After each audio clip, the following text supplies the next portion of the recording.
E em discurso no parlamento suíço, o presidente do país, Volodymyr Zelensky, acusa a Rússia de chantagem nuclear.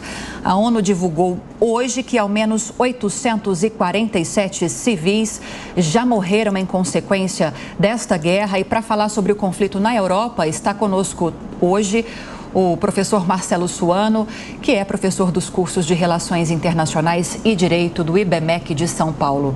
Professor Suano, bem-vindo. Bom dia. Bom dia, Lívia. Bom dia, Tiago. Bom dia a toda a equipe da Jovem Pan e a esse gigantesco público, maravilhoso público que sempre acompanha a Jovem Pan pela credibilidade que ela tem. É sempre uma honra contribuir com qualquer possibilidade de trabalho aqui da Jovem Pan.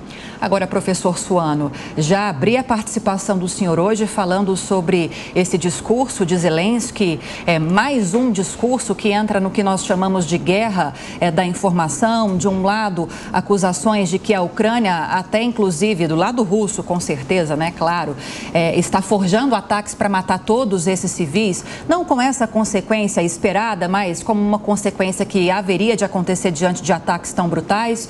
E de outro, temos a Rússia dizendo que não, de qualquer jeito nós não temos alvos civis. E agora sim, do outro lado, a Ucrânia dizendo que sim, a Rússia tem essa intenção de atacar essas áreas onde há essa população e com certeza há essa consequência de quase 900 civis mortos, mas a ONU alerta que esse número pode ser maior.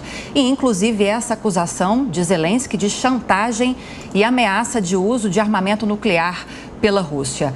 Estamos no meio de uma guerra da informação. Há como se tomar um lado, nós que estamos tão distantes desse conflito? O posicionamento é sempre complicado para nós brasileiros. Por qual razão? Porque nós brasileiros temos no nosso sangue o mundo inteiro. E tomar um posicionamento em relação a povos é difícil. Agora, nós podemos tomar posicionamentos em relação a fatos, né? Um fato aí é evidente: civis estão morrendo. No entanto, o que deve ser colocado é se esses civis que estão morrendo decorrem de efeitos colaterais. É uma expressão que é muito problemática, porque o efeito colateral não interessa se o efeito colateral significa que não tinha a intenção. Morreram pessoas e sempre deve haver essa preocupação. Pessoas não deveriam morrer, porque se a morte é natural, faz parte da vida, a morte causada, provocada, intencional, não deveria ser vista como natural.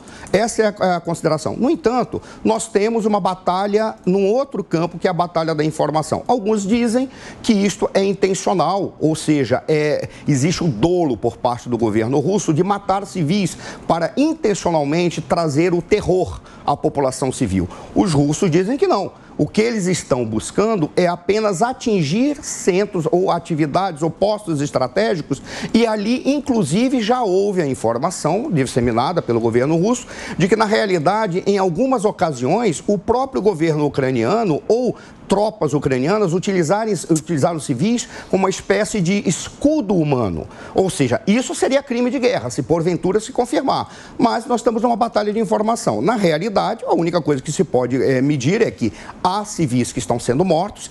Pode-se dizer que sim, isso corresponde a efeitos colaterais de uma batalha, e sempre se poderá medir se essa quantidade ela é suficientemente grande da perspectiva humanitária ou ainda é pequeno diante daquilo que poderia causar se os russos tivessem uma intenção concreta, real, de produzir danos à população civil. O que me parece é que é gigantesco, sim, porque são pessoas mortas, mas diante da desproporção de tropas, de armamentos e daquilo que a Rússia poderia fazer, ainda está, sim, no escopo dos efeitos colaterais dos avanços e dos ataques que os russos estão fazendo. Espera-se que diminua, mas está ocorrendo o que há de pior, que as pessoas se acomodarem com o fato desta guerra estar continuando. Pode ocorrer da Ucrânia se tornar um dado corriqueiro do dia a dia dos cidadãos no mundo inteiro, nos seus países. Qual é o fato de hoje? Na Ucrânia houve mais mortos, como aconteceu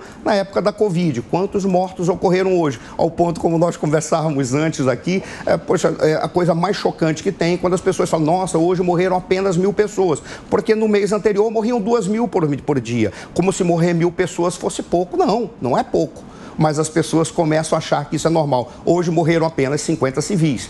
ontem morreram 100. Nossa, apenas 50. Não, isso não é normal.